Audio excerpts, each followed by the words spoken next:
Valladares para conversar la mañana del día de hoy. Buenos días, Héctor, asambleísta Héctor Valladares, ¿me escucha? Muy bien, estimado Nelson, muy buenos días. Un saludo a ti y a toda la audiencia de tu programa. Gracias, eh, gracias. Muchas gracias a usted, asambleísta Héctor, por estar con nosotros.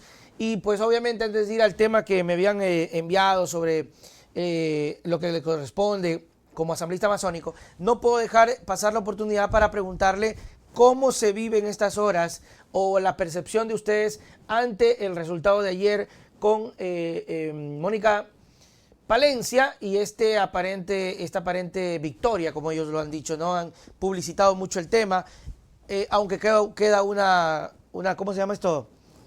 Reconfirmación, creo que es. Bueno, ahí usted me dirá. ¿Cómo está, Héctor? Bienvenido. Cuéntenos. Bueno, la satisfacción de haber cumplido con el Ecuador, de haber hecho las cosas en función de los derechos del pueblo ecuatoriano, y obviamente que nos queda un sinsabor amargo de pese a toda la prueba del incremento de sicariatos, de secuestros, la fuga de delincuentes, el asesinato de gente del SNAI, etcétera, etcétera. Pese a todo eso, primaron los cálculos políticos, nuevamente se evidenció la compra de votos a última hora. Lo vimos al ministro de Gobierno, Arturo Félix, paseándose por los pasillos de la Asamblea, hablando con asambleístas que en primera instancia votaron a favor de que el juicio continúe, Claro. y sucede que ayer en la tarde, por arte de magia, cambiaron de parecer y le votaron de otra manera y le salvaron a la ministra del terror, como la llamo yo, por todas las muertes que está causando en su poder la cartera del Interior, que es la rectora de la seguridad del país. Así es. Queda ese sinsabor, Nelson, como tú dijiste, no se dio paso a la reconfirmación de la votación, queda una puerta abierta, pero básicamente ayer se evidenció que primaron los intereses de los asambleístas y de los grupos políticos antes que el bienestar del pueblo ecuatoriano.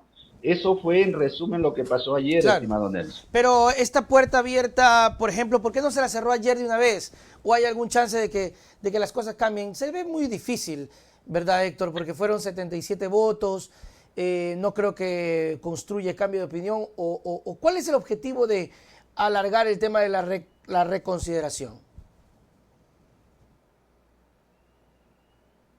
Nelson, entendemos que entre hoy y mañana el Tribunal Contencioso Electoral va a finalmente a decidir Oh, sobre, los asambleístas. sobre la calificación de los asambleístas nacionales, de los candidatos asambleístas nacionales de Construye. Obviamente, de lo que sabemos, pues el pacto fue por este tema. En primera instancia, el Tribunal Contencioso Electoral había manifestado que no hay por dónde calificarlos, que habían elementos insalvables y que no iban a calificarlos, pero con la jugada de ayer yo creo que los van a calificar entre hoy y mañana, y si es que eso pasa, pues ya no habría nada que hacer. Si no pasa, a lo mejor nuevamente cambian de parecer los asambleístas de Construye y dan los votos que se dieron al inicio. Ok. Lamentablemente, Nelson, eso es lo que pasa con ciertos grupos políticos y ciertos asambleístas, porque no solamente fueron Construye, fueron algunos asambleístas independientes que imprimó el juicio, y sucede que ayer votaron en abstención. Ujú, ujú. Algo pasó ahí, compraron esos votos.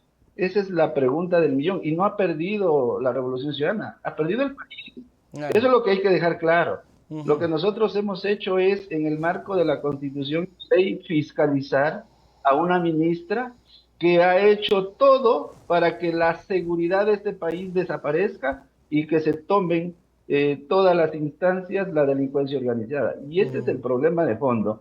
Y seguiremos, Nelson, seguiremos viendo asesinatos, seguiremos Ujú. viendo extorsiones, seguiremos viendo sicariatos, seguiremos viendo explosiones como la última de Machala, que justamente Terrible. se dio la noche anterior a la decisión que tomó. Ujú, Lo que vive el país es terrible. Nelson, estamos a pocas semanas de tener la ciudad más peligrosa del mundo, ujú. Durán. Y en manos de la ministra Palencia, que ayer la salvaron con estos votos que últimamente cambiaron de parecer. Y eso es lo lamentable que ha pasado, Nelson.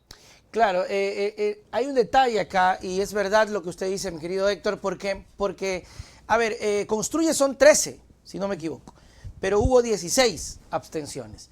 Entonces, aún sí, por ejemplo, porque se habla mucho de este acuerdo que sería bastante caretuco, ¿verdad?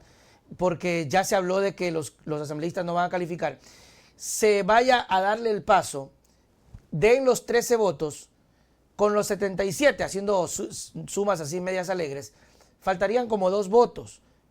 Entonces ahí entraría ahí un juego medio raro por tratar de que esto se dé. Ahora, bueno, habrá que ver si esto realmente se configura.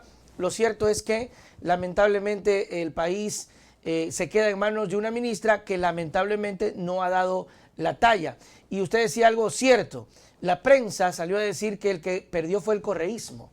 Enseguida el relato bastante perverso. Pierde Correa, pierde el correísmo, gana Palencia, gana Novoa. ¿Qué le parece eso? Fatal. Y ese es el discurso, la línea discursiva lamentablemente, de mucha de la prensa nacional que está cooptada por el poder político. Ahora está con Novoa, ayer estuvo con Lazo y más antes estuvo con Moreno. Y ese es el tema de fondo. Y este relato lo siembran y no se dan cuenta que el daño que le están haciendo al país, no se dan cuenta que esta decisión le cuesta al pueblo ecuatoriano vidas, le cuesta centenares de familias que se quedan sin sus seres queridos, le cuesta la migración, Nelson. La gente se está yendo en bandada del país, Así se es. están jugando los cerebros del país. Gente profesional que no tiene oportunidades laborales están yéndose a Canadá, están yéndose a Australia, Estados Unidos, España, porque acá no tenemos oportunidades. Y es más, la inseguridad ha llegado a extremos que nadie en su sano juicio ya se quiere quedarse y peormente invertir en el país. Y ese es el problema de fondo. No pierde la Revolución Ciudadana, todo lo contrario, la Revolución Ciudadana demuestra que está con el país, está con el pueblo, está defendiendo a esa gente que hoy está desprotegida. Y lamentablemente estos juegos políticos, estos intereses políticos que se interpusieron ayer, lo único que hacen es darle más oxígeno a un gobierno indolente, mediocre, que le ha puesto al Ecuador en este momento a tener entre 10 y 12 horas de apagones diarios.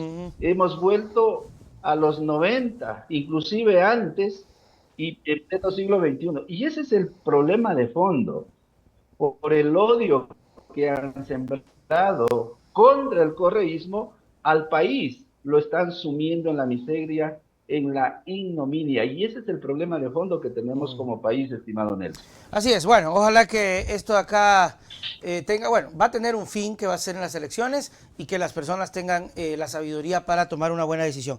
Tenía un tema por acá que me gustaría ir tratándolo, Héctor, que es el tema de la fiscalización al fondo amazónico.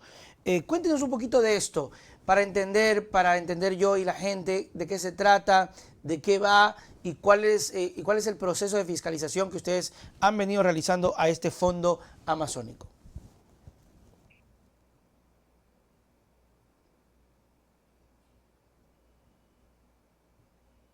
Nelson, es muy importante este proceso que inicié acá desde la Comisión de Gobiernos Autónomos de la Asamblea. Nosotros, para que tengas un poquito de conocimiento tú y el pueblo ecuatoriano, Ajá. nosotros en el año 1992 adquirimos Yeah. un derecho después de 20 años de iniciada la extracción petrolera de la Amazonía. 20 años no nos dieron un centavo de esa riqueza que salía de la Amazonía. En el 92 creamos la ley amazónica y con eso se crea el Fondo del Ecodesarrollo Amazónico, que en ese momento nace con 10 centavos de dólar por cada barril de petróleo extraído y comercializado en el mercado interno y externo. Ok. Ese es el texto y te lo digo así porque eso es muy importante para lo que está pasando. Ya, en el 92 nace con 10 centavos. A medida que pasó el tiempo, se fue reformando la ley y pasó de 10 centavos, pasó a 50 centavos, luego pasó a $1. Y en el año 2018 se aprueba la ley especial amazónica por mandato constitucional y le cambia de nombre a este fondo y lo alimenta ya no con $1, sino con el 4% del precio del barril de petróleo extraído de la Amazonía y comercializado en el mercado interno y externo. ¿Ya? Para que la gente entienda, si es que el petróleo estaba a $100, tenían que darnos $4 por barril. Si es que estaba a $50, tenían que darnos $2 por barril. Más o menos, claro, el Y en el porcentaje. texto dice que en ningún caso será menor de $2. Es decir, si el precio del barril se ponía a $20, igual tenían que darnos $2 El por barril. tope. Así se aprobó la ley.